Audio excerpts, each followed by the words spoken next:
All right, welcome back. Jeff Hope is here to join us now in the TV5 Book Club. Jeff, thank you so much for coming in. Thank you. Tell us a little bit about the book. This is the book club? This is. I'm on the book club? I know you've been thrown out of a bunch of them, couldn't get in, couldn't get admission. You're finally in the club. I'm so happy to be here. So do I ask you the questions? You can, if you want, go ahead, fire away. How are you today? I'm doing well. Yeah, I just, I wish that the humidity would dissipate. Don't we all? Big word that my weather colleagues helped me learn. But yeah, other than that, it's good. I should have put humidity in my book because my book is set in Maine. Okay. That was a mistake. Well, there's not as much of it, so.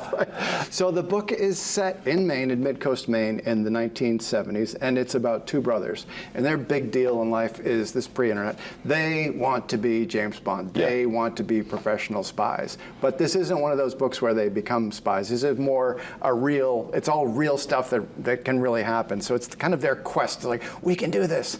And what happens is the dad brings an outboard home, which you might as well have brought a spaceship from NASA. The kids lose their minds. We've got an outboard! And they are sure that this is their ticket to learning how to be professional spies. Because once we get on the water with that thing, we can practice evasive maneuvers. It's going to be fantastic.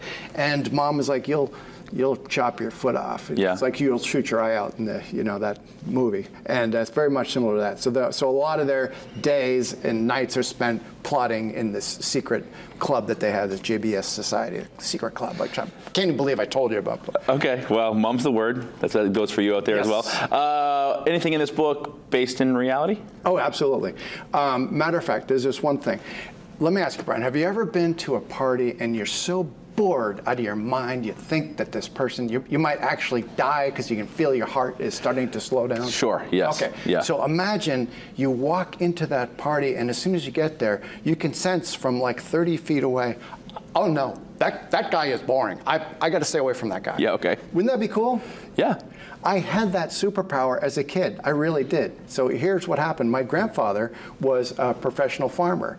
And so I'd be with Grandpa and he'd be just talking regular, like I'm talking right now. But if you said anything serious, like, so Grandpa, how's the farm going? His voice would change like this. And all of a sudden he'd get this thing that I call work voice. Well, Jeffrey, right now the price of grain is problematic. And I just remember that so vivid, like, oh no. Work voice. I got to run for my life. Okay. I could get bored to death. So I've put that in the book. It's very, very real from our family. And I think that I probably will save some children's lives because of that. And so I'm thinking maybe like in another year, you're going to have me back here. Sure. We're going to do like a Red Cross award for all the lives I've saved. Okay. It's going to be really cool. I will save some children from being bored to death.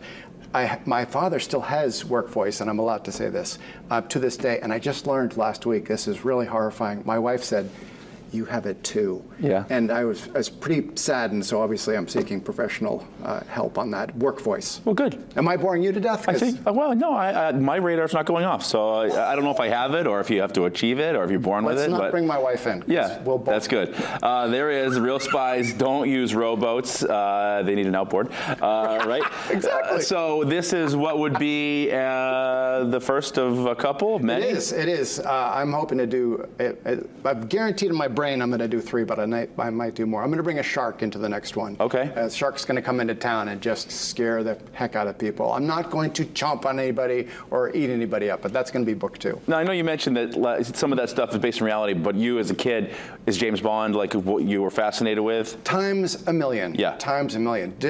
And it's so weird when you're a kid. Yeah, James Bond is in the movie, but there's part of you that's like, no, I could do this. Sure. I just remember so vividly, I can be James Bond. I think that was one of the main things that drove me in this book, and it's fascinating. Somebody's asking me, how do you remember stuff when you're a kid? But the more you practice it, and the more you think about it, a lot of stuff came back to me, like this very vivid. Oh, there's no reason that we can have our secret watch gadget. Right.